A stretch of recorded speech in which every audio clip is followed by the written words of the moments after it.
Estamos começando agora mais um programa Pensamento Crítico, uma produção aqui do Instituto de Estudos Latino-Americanos da Universidade Federal de Santa Catarina.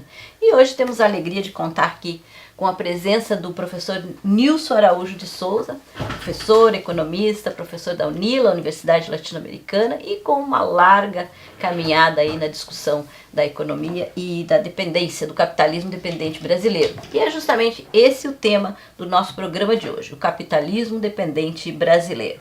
Junto com o professor Nilson, temos aí a presença do nosso querido presidente aqui do Instituto, Nildo Ourix. E com eles, então, vamos debater esse tema e falar um pouco da economia brasileira também, né? Já temos falado aqui no nosso programa, muitas vezes, o governo Lula e tal, que segue como diz o Nildo, tem uma certa sensibilidade social, mas na economia ainda, né, segue aí um caminho que mantém o Brasil na dependência. E com isso, então, vamos iniciar o nosso debate perguntando para o professor Nilson. E daí, Nilson, o Brasil é ou não é um país de capitalismo dependente? Bem, em primeiro lugar, eu quero me congratular com a Elaine, com o Nildo, o Mário, que ele está ali fora, não está na câmera, e agradecer pelo convite, que faz você trazer até aqui. Veja bem, o Marinho, quando ele elaborou a teoria da dependência, marxista da dependência, ele, inicialmente, na primeira versão, ele mostrou que havia, que a forma de transferir valor do Brasil para da América Latina para os países centrais era através do intercâmbio desigual, chamado intercâmbio desigual. Ou seja, significa que o país vendia, a América Latina vendia seus produtos para o exterior a um preço abaixo do valor e comprava a um preço acima do valor. Aí havia uma transferência, segundo ele, era uma transferência de mais valor da periferia para o centro. Então ele não tinha analisado um outro aspecto da dependência. Ele analisou depois, no texto que ele fez, que ele publicou junto com a Dialeto da Dependência, que era o livro principal dele, que ele colocou o seguinte: tem uma outra forma de transferência de valor, que já era na fase imperialista, que é o capital estrangeiro vem para a América Latina, depois faz a remessa de lucro, ou remessa de juros, ou remessa de royalties. Essa é a forma de transferência de valor também, de mais-valia. Pois bem, no Brasil, no momento atual, qual é a situação do Brasil no momento atual, em relação a essa questão da dependência? Eu acho que a dependência se reforçou, ficou mais forte do que era antes. Ficou mais forte do que era antes. Primeiro, na ditadura, tinha começado um pouquinho com o Juscelino, depois a ditadura sacramentou uma forma de trazer de maneira muito intensa o capital estrangeiro para dentro do país e ao mesmo tempo se endividando. Então essa forma de transferência de valor veio somar aquela forma antiga de transferência pela via do intercâmbio desigual, que é a remessa de lucro, a remessa de juros, etc. Por bem, a ditadura reforçou, o governo Fernando Henrique reforçou mais ainda do que a ditadura, ao fazer a chamada abertura econômica, abertura comercial, no sentido de favorecer a entrada de produtos estrangeiros. Na verdade, o produto estrangeiro passou a ser, na prática, subsidiado, porque você tirou o imposto de importação e, ao mesmo tempo, valorizou a nossa moeda. A valorização da nossa moeda, você está, na verdade, transferindo valor para fora e, ao mesmo tempo, trazendo para dentro do país produtos baratíssimos, que chegavam aqui e quebrava a indústria nacional. Isso aí levou à desindustrialização do país. O país já tinha feito, tinha completado, o processo inicial de industrialização tinha sido completado. Tinha montado a indústria do setor 2A, que foi a indústria de bens de consumo durável, tinha montado a indústria de bens de consumo popular, o Getúlio tinha começado a implantar a indústria pesada e o gás já completou. O gás completou. Mas o que ocorre depois? O Fernando Henrique privatizou tudo. Ele privatizou, segundo ele mesmo se vangloriou, 76% do patrimônio público. O senhor Fernando Henrique se dizia o primeiro teórico da independência, porque tinha escrito um livreto com o chileno, Enzo Faleto, sobre essa questão. Na verdade, o que ele falaria é uma apologia da independência. Não é teoria, é uma apologia da independência. Então, o cara fortaleceu, pôs em prática aquilo que ele tinha colocado no livro, fortaleceu a independência. Então, de lá para cá, o que ocorreu? O capital estrangeiro invadiu o Brasil. Hoje, a maior parte da indústria do país está sob controle do capital estrangeiro, a maior parte. Ora, o Lula, ele ao assumir, ele está fazendo a política externa dele boa, independente, eu acho que está boa a política externa dele, a política geral de como ele está travando a luta eu acho que está boa, mas nessa questão econômica está muito mal. E aí, o Lula disse um tempo desse que o Haddad não era da Faria Lima. Mas eu acho que o Haddad segue o comando da Faria Lima. Eu acho que o Haddad não aderiu à Faria Lima. O Haddad foi cooptado pela Faria Lima há bastante tempo. O Lula agora também, aceitando as coisas do Haddad, também indo nessa direção. Mas eu acho que nós temos que concentrar o ataque na política econômica e fortalecer aquele lado positivo. A política independente nós temos que fortalecer. Porque a dependência realmente aumentou. Aumentou pelo papel do capital estrangeiro no país, que segue entrando. Atualmente não está mais comprando estatais, mas segue entrando para comprar empresa privada. Depois desse pequeno resumo, né, forte resumo feito pelo Nilson, o que tu diz, Nildo? Bem, a dependência, nós estamos aqui com o Nilson Araújo, para aqueles que ainda não conhecem, faz parte de uma geração de marxistas, e o Nilson foi defender uma tese de doutorado muito importante, há mais de 40 anos atrás, 1980. Em 1980, orientado pelo Rui Mauro Marini, lá na divisão de estudos de pós-graduação na Faculdade de Economia da Universidade Nacional Autônoma do México. Nós, como alunos, líamos essa tese de doutorado, que é um acerto de contas com um conjunto de economistas e uma análise daquilo que se chamou durante um tempo o milagre brasileiro. Tá? E a interpretação marxista do Nilson é muito original, muito importante que se conheça. E essa geração, ela discutia profundamente o tema da dependência. O contraste com as novas gerações é que a dependência se aprofundou ainda mais, mas a reflexão não acompanhou. Então, o debate, o chamado debate de economia no Brasil é inexistente. Ele é controlado pela imprensa burguesa, ele é controlado nas faculdades de economia.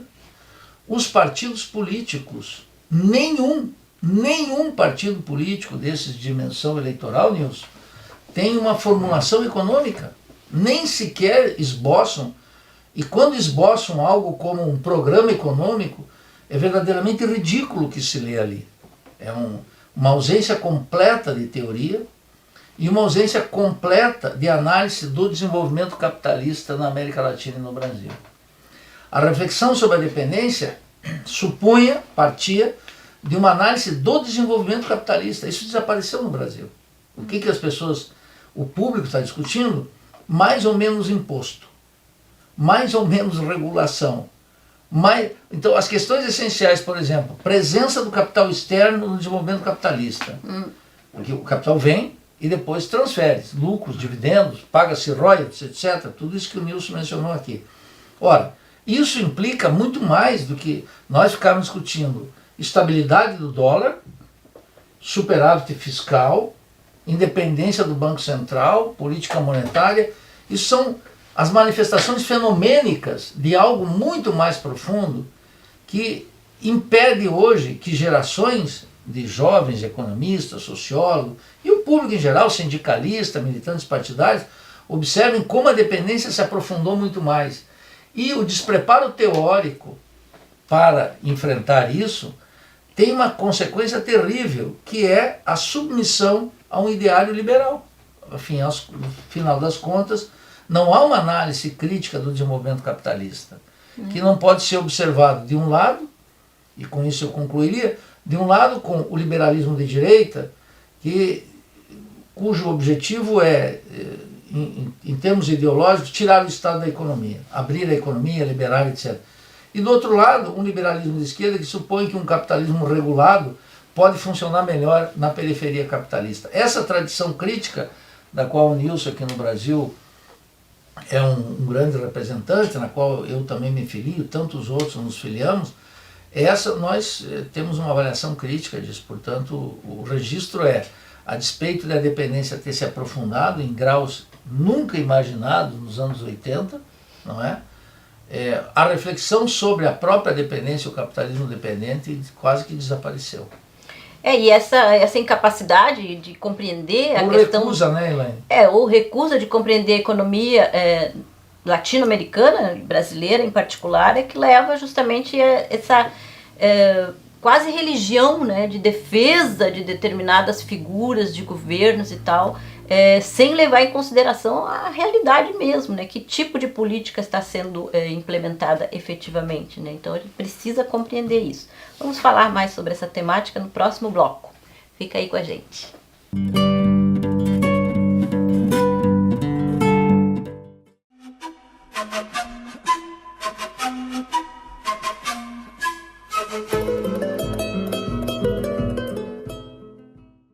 Vânia Bambirra é cientista política, economista brasileira, nasceu em Minas Gerais, Belo Horizonte, em 1940 e encantou em 2015, cidade do Rio de Janeiro.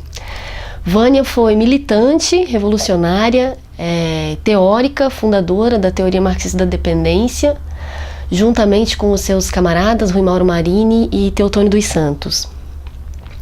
Vânia teve uma atuação política muito importante no cenário latino-americano dos anos 60, 70 e posteriormente também, sendo que ela foi perseguida pelo cenário das ditaduras que varreu o continente nos anos 60, acabou sendo exilada primeiramente no Chile e depois do México, países onde ela desenvolveu maior parte da sua obra.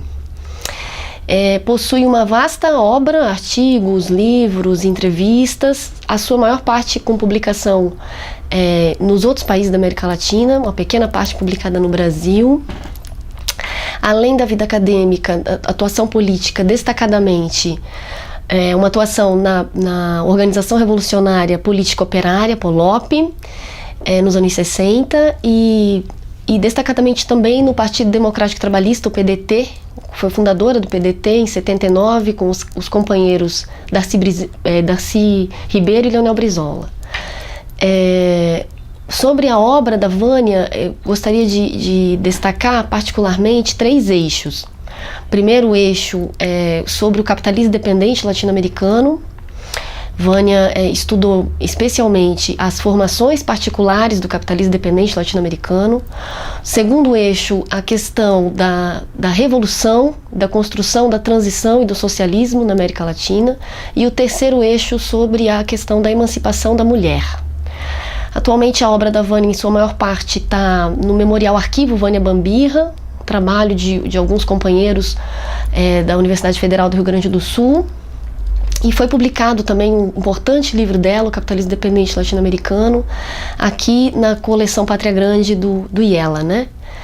A obra da Vânia é uma obra fundamental que deve ser recuperada, lida, porque ela tem uma vasta trajetória biográfica e uma atuação muito importantes para a gente pensar a transformação social na América Latina.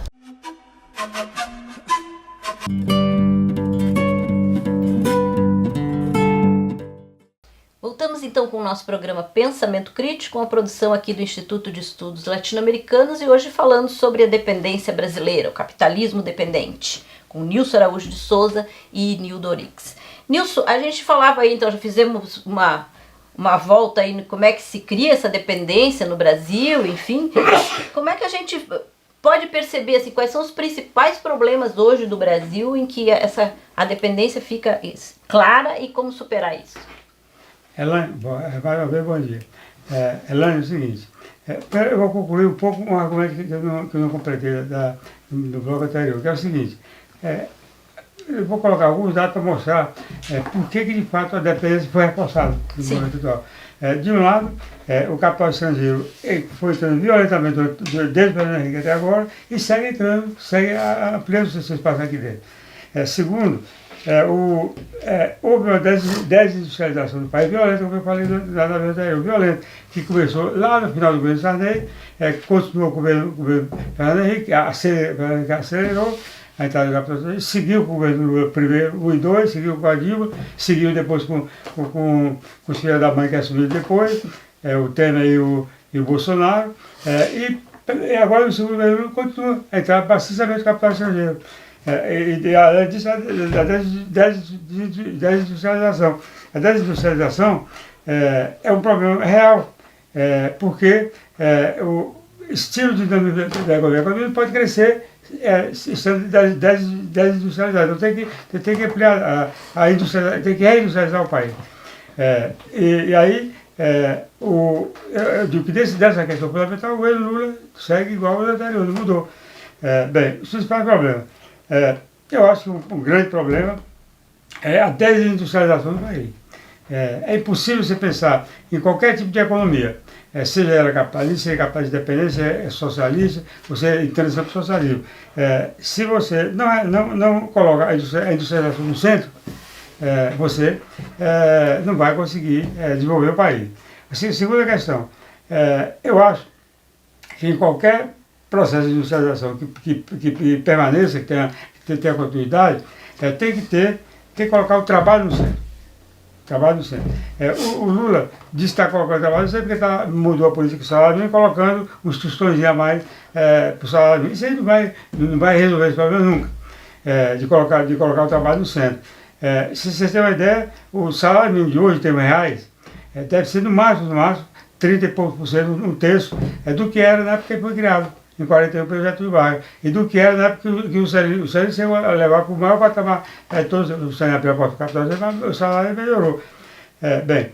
Então, esse é o problema, o trabalho, ao invés de estar no centro, está marginal, está marginalizado. Uma terceira coisa importante é a financiarização da economia, que é alimentada pelos juros elevados. A financiarização da economia significa o quê? Que uma parte ponderável do capital produtivo migra para a esfera puramente financeira, mas vai ser tratado disso sob a forma de capital fictício. O capital financeiro, conforme a definição clássica de Lenin, é a fusão do monopólio bancário com o monopólio industrial. Mas a financiarização é mais que isso. Não é só a fusão do monopólio bancário com o monopólio industrial, o capital vai para a atividade produtiva, porque através da indústria. Na financiarização não vai, fica especulando, só na pura especulação. Esse é o problema real. Se você não enfrentar, não vai conseguir o desenvolvimento. Bem, tem mais algum problema importante que queira levantar? Deixa eu ver. Eu acho que a questão agrária já desapareceu, porque o capitalismo entrou no campo, capitalizou o campo, desapareceu. Eu acho que não. Eu acho que a questão agrária segue sendo um problema fundamental. E nem só, porque você, ao resolver a questão agrária, de fazer uma reforma agrária, você amplia as condições de vida do trabalhador rural, do camponês e do trabalhador rural. E ao mesmo tempo você gera produção para o mercado interno, gera quem produz alimento para o mercado interno, para o trabalhador a pequena propriedade. A grande produção produz para exportação, que é um problema muito grande, a maneira como funciona o agronegócio do país. O agronegócio funciona de que maneira? Você funde o capital, as grandes transnacionais, que de um lado fornece insumos e equipamentos para a agricultura, e por outro lado comercializa a sua produção lá fora. Segundo lugar, o negócio de banco, como é que chama? O fundo de investimento. O fundo de investimento estrangeiro que ajuda a financiar a agricultura. Em terceiro lugar, a grande propriedade da terra. Então há uma fusão entre o grande proprietário de terra, as transnacionais e o capital financeiro, há uma fusão disso, isso é que domina o negócio. O negócio tem problema porque é dominado por esse cartel que une essas três pessoas. É um problema real. Se você não enfrentar isso, vai seguir você voltando para a exportação e não produto do mercado interno. E uma das coisas que se fala aí quando esse debate midiático, por exemplo, sobre essa questão do dinheiro estrangeiro. Se não entrar dinheiro estrangeiro, não tem desenvolvimento. Isso é real? Não, isso faz parte de uma ideologia poderosa e que tem pés de barro. O fato é o seguinte: Qualquer um que leia Adam Smith, já lá no século XVIII, ele toma como exemplo na Riqueza das Nações a República Dominicana. E ele mostra como o primeiro capital chega, mas depois o capital só sai. Por quê? Porque a origem do capital é o trabalho. É o trabalho. E isso já está em Adam Smith. É claro que isso, no marxismo, né, Nilson, isso deitou raízes, porque precisamente tinha que se explicar um intercâmbio desigual, entre outras razões, e a presença avassaladora das multinacionais implicava em que o capital externo entra, mas ele mais sai. Isso pode ser visto, inclusive, nas contas nacionais.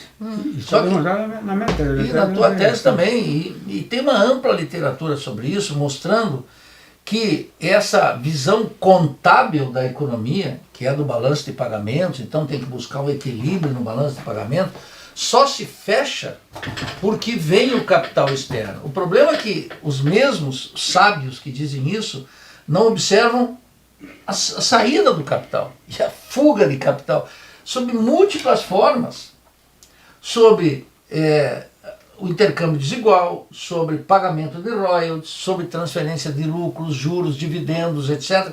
Todos os mecanismos que as distintas frações do capitais, todas elas, inclusive a agrária, mandam para fora. Num país que, como o nosso, tem desde 1999 uma conta de capitais aberta. Então o jornalismo, os acadêmicos, todos estão presos a essa concepção contábil na análise da economia. E isso é efetivamente a morte do pensamento econômico e da tradição crítica. Então nós temos aqui um problema grave. O Nilson diz, bom, é a desindustrialização. Na linha da corrente que nós nos filiamos, na prática é um aprofundamento na dependência.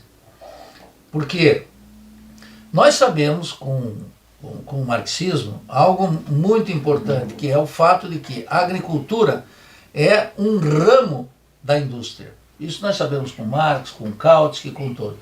E todo o desenvolvimento agrícola depende do desenvolvimento industrial. Agora, num país em que a burguesia industrial passou por um processo de transnacionalização tão gigantesco e acentuado, sobretudo a partir do Plano Real com muita intensidade, muito claramente estabelecido, já a partir de 81, 82, etc., essa burguesia industrial ela não pode ser o núcleo fundamental do processo de acumulação e não pode, portanto, nenhum governo teve, sobretudo de 94, uma política para o trabalho. O trabalho não é o centro. O trabalho é o centro só no sentido que o trabalho está submetido a uma superexploração da força de trabalho. E que no Brasil, inclusive, é apoiada, essa é a minha hipótese, pelos programas sociais do governo. Os programas sociais do governo, antes de redimir os trabalhadores da miséria e da exploração, na verdade é um sustento estatal da superexploração da força de trabalho, que dá para os capitalistas uma força de trabalho, um custo da mão de obra, como gostam os jornalistas, baraterno, incapaz nesse contexto de competir com o desenvolvimento industrial asiático e com o desenvolvimento industrial estadunidense. Então, o desenvolvimento capitalista aqui no Brasil está apoiado na superexploração da força de trabalho, camuflada através da filantropia de extração católica, que são os programas sociais, numa internacionalização completa do capital industrial, e se vive praticamente da escravidão, das finanças e da renda da terra. E nesse sentido não é possível pensar em hipótese alguma de projeto para o Brasil.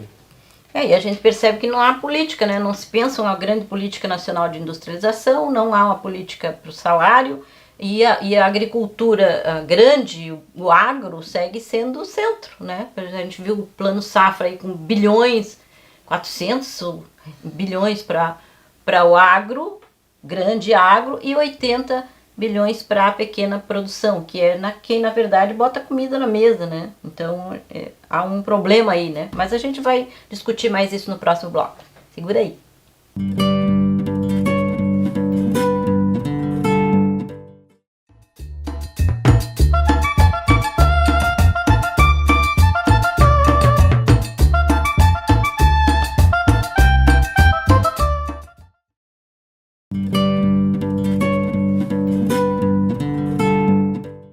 O voltamos com o nosso programa Pensamento Crítico, uma produção do Instituto de Estudos Latino-Americanos da Universidade Federal de Santa Catarina. E hoje falando sobre economia e dependência. A gente vê no debate midiático, né, entre as pessoas falando daquilo que é possível, né? Vamos fazer o que é possível. E a população ouve muito essa coisa assim das soluções keynesianas, né, que é ajustar o capital, né? Existe alguma possibilidade de se constituir, Nilson, uma política econômica para um país que fuja disso, dessa tentativa de melhorar o capital? Vou fazer vários rescaldos. Eu acho que realmente a questão central é a questão da dependência. Mas a questão da dependência se manifesta internamente, se manifesta na desindustrialização da economia, no comando da economia agrícola, da chamada agronegócio, do cartel do agronegócio, e se superar a força do trabalho, daí que eu digo que o problema real é colocar a força do trabalho no centro, colocar o trabalho no centro. Porque essa é uma questão interna de ser drenado para fora, uma série de valor significativo que é produzido aqui dentro. O Marinho, na época, tratava basicamente da superfação do trabalho, da bifurcação da esfera de circulação, e assim por exemplo, não tratava dessa questão da desindustrialização, mas não conhecia naquela época. Uhum. Na verdade, só no ensaio final da vida, ele disse, olha, corremos um sério risco da desindustrialização. Mas o senhor vai tratar não tinha ocorrido naquela época ainda. Bem, com relação à alternativa, eu acho que Keynes, as teorias que ele cumpriram um papel importante no passado, no sentido de viabilizar, através da ação do Estado da economia, um processo de industrialização da periferia. Não foi só o Keynes, mas as ideias que ajudaram nesse sentido. Mas aí veio também os nacional-desenvolvimentistas, vieram os desenvolvimentistas antigos, o meu secretário da Fazenda, que era o mesmo secretário dos Estados Unidos, o Alexandre Hamilton, que tinha essa posição, o Lis na Alemanha. Então, isso aí ajudou a industrialização. Só que hoje, eu acho que o grau de monopolização da economia, o grau de desnacionalização da economia é tão grande que a política não é suficiente para resolver o problema. O que eu proponho retomar as ideias que eram muito comuns nos anos 50 e nos anos 60. Aí você pode colocar o Nelson Rodrigues Sodré, pode colocar o próprio Celso Furtado, que são as ideias que têm a ver com o capitalismo do Estado. Eu acho que a solução, no momento atual, é o capitalismo do Estado. Que é o que Lenin fez na transição do capitalismo socialista na União Soviética. O Lenin criou a NEP, que o sujeito principal era o capitalismo do Estado. Eu acho que aqui no Brasil vinha se construir o capitalismo do Estado. Começou com o Getúlio, o Jango, se tivesse implementado a reforma de base, teria avançado mais ainda no capitalismo do Estado. Então eu acho que esse é o caminho. Parece que foi uma revolução. A ideia da Revolução Brasileira, que eu estou chamando de Revolução Brasileira, tem que fazer a Revolução Brasileira. Por que tem que fazer a Revolução? Como é que você vai? Porque o capitalismo só avança se estiver à frente do Estado forças revolucionárias, forças que querem puxar o país para frente. Então tem que ter uma revolução. Agora, nesse sentido, eu estou de acordo com a colocação que o Marinho fez no último livro dele, que é a América Latina, Integração e Desenvolvimento, porque nesse livro, eu acho que ele repensa um pouco as ideias que ele tinha colocado no passado. Ali naquele livro, pela primeira vez, ele coloca a ideia de etapa. Ele antes só colocar a saída é o socialismo, a saída da dependência é o socialismo. Mas naquele livro, se é bom ler, ele coloca claramente que é uma etapa. Ele descreve qual é a etapa. Que segundo ele, ela seria mais favorável se houvesse a integração da América Latina. Ele falou, tem que criar uma área ampliada regional em que o trabalho fique no centro.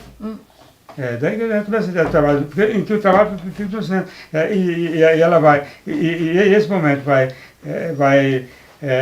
permitir uma melhor distribuição de renda, o desenvolvimento, etc. Ou seja, ele fez a colocação que é fundamental e que isso aí me ajudou a refletir no que eu estou pensando hoje.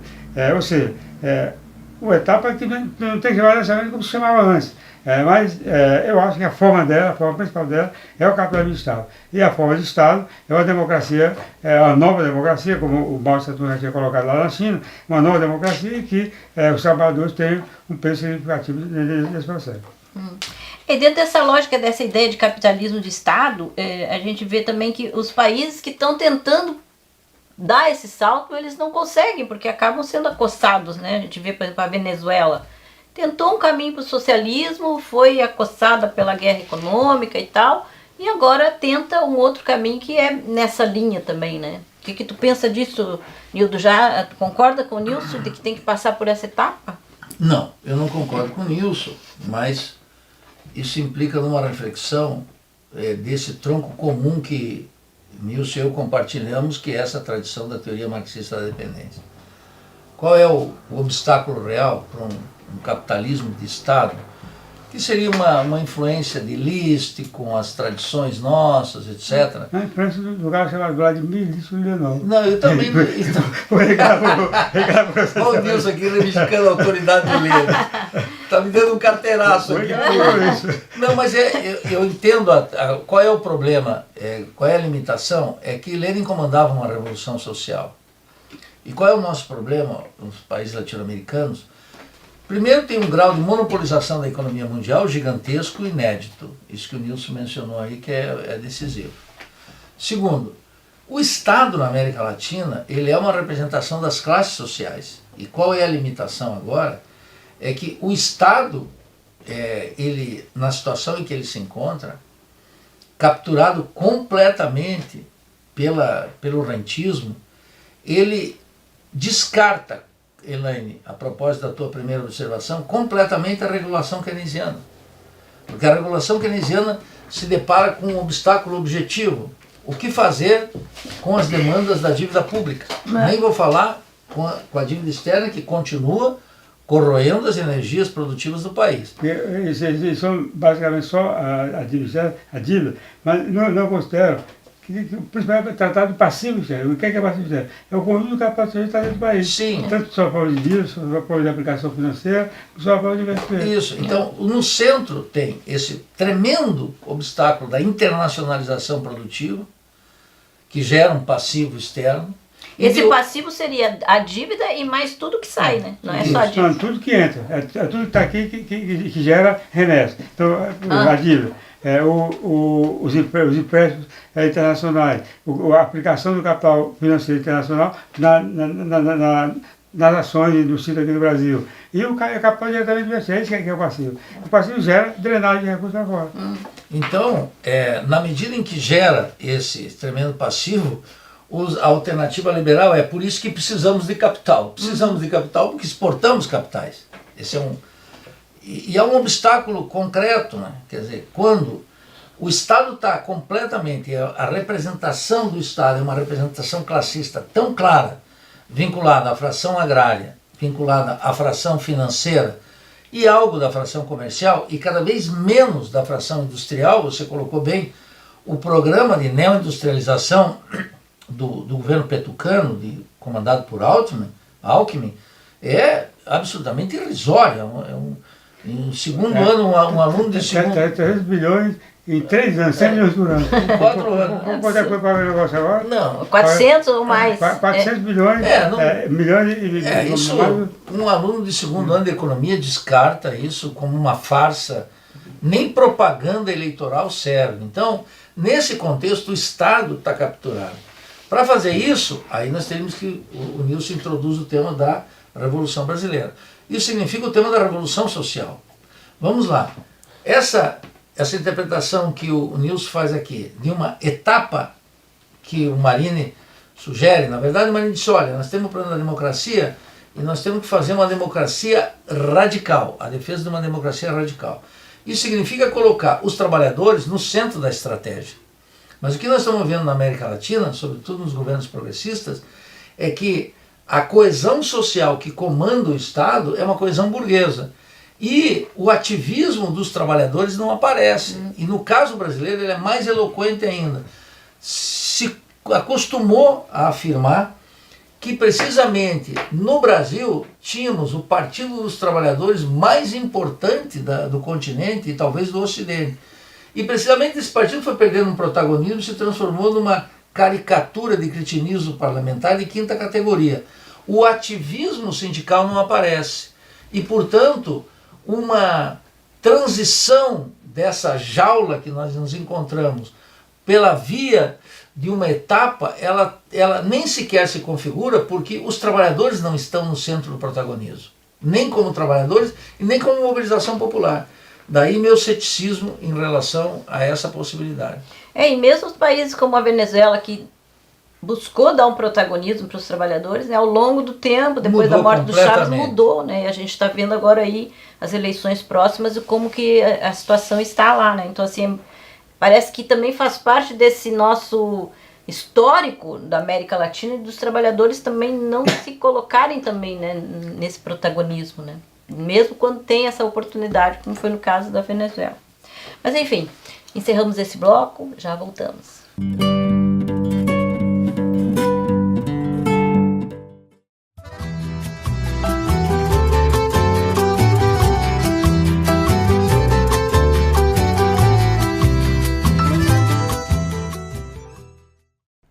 Toussaint Louverture nasceu escravo em 1743, no Haiti. Conseguiu estudar e transformou-se no mais importante líder da Revolução Haitiana, iniciada em 1791. É reconhecido por ter sido o primeiro líder negro a vencer as forças de um império colonial europeu, o francês, em seu próprio país. É figura histórica de importância no movimento de emancipação dos negros na América. Morreu em 1803, sem ver o Haiti totalmente livre, coisa que só aconteceu em 1804. Eu nasci escravo, mas a natureza me deu a alma de um homem livre.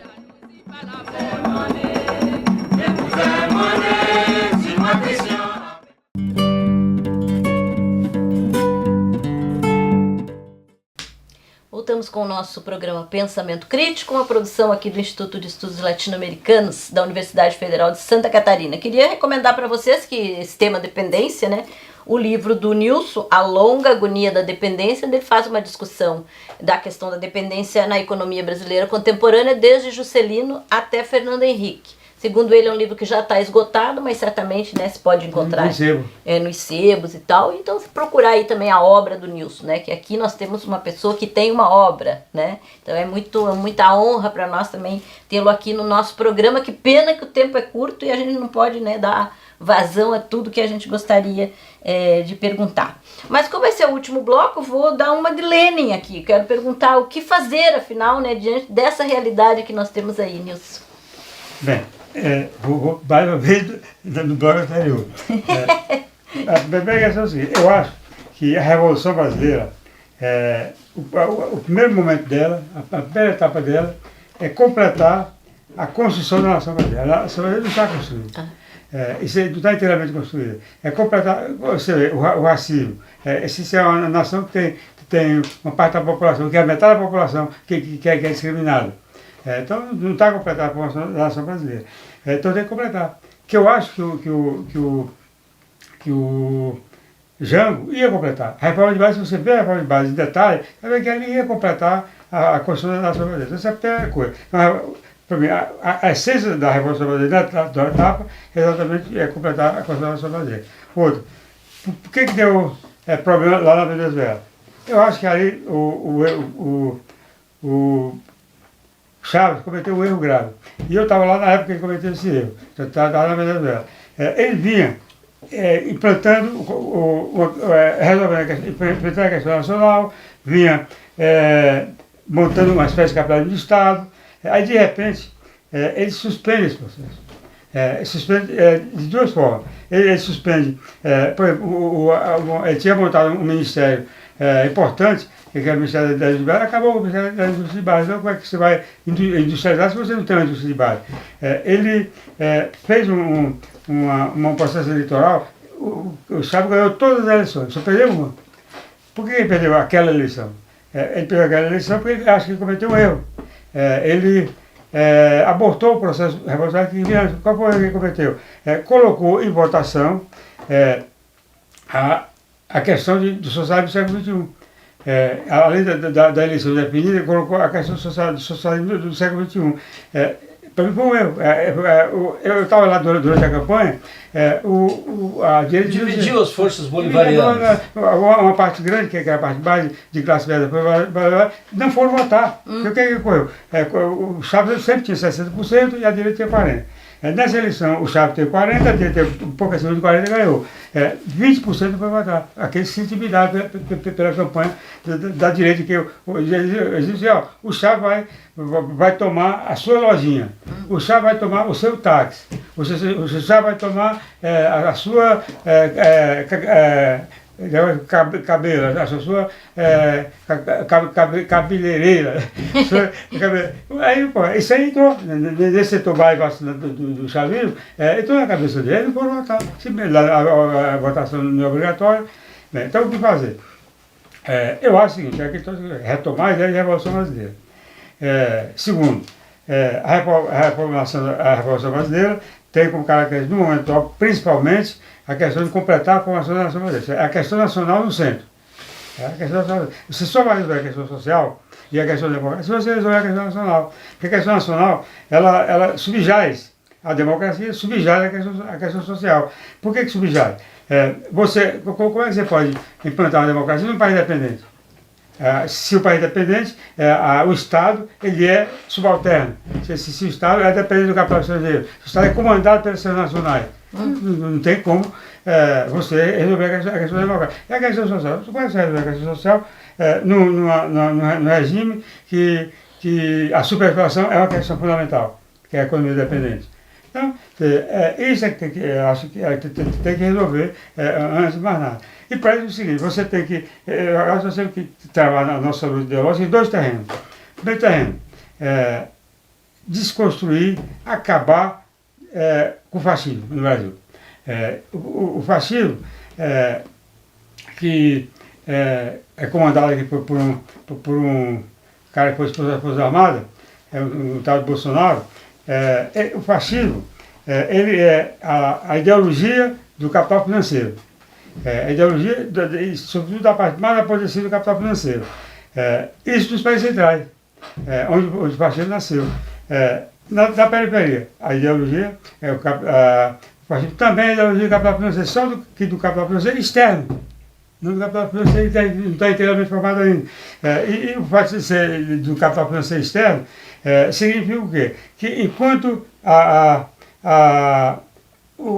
os fascistas dos países centrais são expansionistas, são imperialistas, os fascistas dos países dependentes são entreguistas. Chamado ultra-neoliberalismo que eles puseram em prática. Então tem que trabalhar a luta sem quartel contra o fascismo. Se você não trabalha essa luta, nós não vamos abrir espaço para o avanço. E a segunda é a luta sem quartel contra o neoliberalismo. O neoliberalismo é também, do ponto de vista econômico, a ideologia econômica do capital financeiro no momento atual. Assim como o fascismo é a ideologia política, a ideologia econômica é o neoliberalismo. Então, não é difícil desconstruir o neoliberalismo. O neoliberalismo é o quê? Novo liberalismo. É como se fosse o liberalismo lá de Smith e Ricardo, só que atualmente. Ora, naquela época, tinha que destruir os resquícios feudais, tinha que destruir os monopólios comerciais que havia, os monopólios comerciais, para poder o capitalismo nascer. Então o liberalismo ajudou, eu diria até que era uma ideologia revolucionária, que ajudou a fazer a Revolução Burguesa, a completar a Revolução Burguesa. Hoje, como é que você vai praticar o liberalismo se o mercado não funciona mais? Não existe mais mercado no mundo. O que existe são os monopólios dominando o mercado, dominando o que seria mercado. Não existe mercado, livre mercado, para você comprar e vender e tal. O que existe é o monopólio, que hoje se configura uma forma de capital financeiro. Então, isso aí tem que inventar. E, por último, só para concluir, eu acho que nós temos que ter um programa. Você tem que atacar o pessoal que está bloqueando o desenvolvimento político, social, etc. do país, econômico. Tem que travar, nós temos que apresentar uma saída, um programa. Eu estou trabalhando nisso agora, já estou terminando um texto que eu estou construindo em cima do programa, o programa para o país, que mostre que nós temos uma alternativa programáticos que temos como saída dessa crise. E, na essência, rompendo com a dependência e construindo uma economia que tenha como primeiro momento o capitalismo de Estado e a nova democracia. E tu, Nildo, que respostas tem? Bueno, os últimos textos do Rui Mauro Marini, para falar do nosso mestre comum, eram sombrios. E em relação à questão democrática e em relação ao desenvolvimento capitalista. E o Nilson, eu tenho um enfoque distinto dele, mas eu queria partir de algo que o Nilson mencionou aqui, que corresponde, nesse aspecto, ao que eu estou de acordo. O Brasil, os governos brasileiros, os governos da esquerda liberal, os governos de Lula e de Dilma, eles colocam no centro a questão social. É o problema da desigualdade, da miséria, etc. Só que a questão social não se resolve sem a questão nacional. E esse é um problema. E a questão nacional no Brasil está subsumida a esse enfoque impotente dos governos, ao rentismo, e a uma abordagem moralista do problema, que é como atender as camadas populares, os pobres, as políticas sociais. Só que isso já se mostrou limitado, incapaz, e inclusive o programa social mais importante que dava orgulho para esses governos, que era o Bolsa Família, foram mantidos pelo asqueroso do Temer e pelo Bolsonaro. Então, não há um problema aí. A questão nacional, essa questão nacional chama-se Revolução Brasileira. É possível e necessário ter um programa? Qual é a dose de realismo e as circunstâncias em que nos encontramos? Primeiro, uma vez que não se trata, como no passado, de completar a Revolução Burguesa, está colocado para nós, a meu juízo, o problema da ruptura revolucionária. Ainda que as circunstâncias e a correlação de forças não coloquem isso. Mas intelectualmente é a nossa obrigação dizer que essa revolução ela é uma revolução de caráter socialista. Ela bate com os pilares da ordem burguesa, da república burguesa apodrecida, das instituições burguesas, e tem que centrar o seu protagonismo na mobilização popular, no povo e na classe trabalhadora. Em alguma medida o Nilson abordou aqui, o auge, o ponto mais alto dessa revolução burguesa foi efetivamente o governo João Goulart, que ao propor um conjunto de reformas e não abrir efetivamente as portas da Revolução Social, permitiu uma contra-revolução que nos durou 21 anos de uma ditadura. Hoje nós temos essa lição. Então, o enfrentamento com a ultradireita, com o ultraliberalismo, nas condições desse desenvolvimento capitalista, ela requer uma radicalidade como ponto de partida, a despeito de a conjuntura e a correlação de forças aparentemente não autorizar. Mas nós não podemos nos iludir sobre o sentido dessa política. E aí eu acho que existem duas coisas do que fazer fundamental, Elaine. Um é retomar a importância, a valorização da reflexão teórica sobre o desenvolvimento capitalista, da qual essa herança da teoria marxista da dependência ela é absolutamente indispensável. E o segundo, criar novamente referências críticas na sociedade, de movimentos, de partidos, de intelectuais. Eu pergunto sempre, quem é o líder sindical mais importante do país? Não temos resposta. Quem é o líder popular que está em mobilização? Não estou falando de eleição. Do país? Não temos. Quem são os grandes intelectuais brasileiros, aquela diversidade que tínhamos até os anos 80? Tem um academicismo que tomou conta terrível. E o desprezo pela teoria não pode seguir presidindo. Um esforço para construir um programa e uma ruptura revolucionária, a despeito de parecer longe, adversa e impossível, às vezes, e com muita frequência, a história nos prega peças. Já vai parecer longo, né? O Lenin, ele estava escrevendo o Estado da Revolução da Suíça, acho que ele estava escrevendo quando estourou a Revolução. E depois teve que concluir o texto com a chapa quente. E concluir o seguinte, não se trata agora de escrever sobre a Revolução, mas sim de fazer. Bem, mas ele estava dizendo lá no livro que não sabia quando ia estourar a Revolução. Ninguém sabe. Ele era o Lenin, que tinha uma capacidade de percepção terrível, não havia percebido que a Revolução estava estourando na Rússia. O que hoje, finalmente, o que hoje parece impossível, amanhã se torna necessário.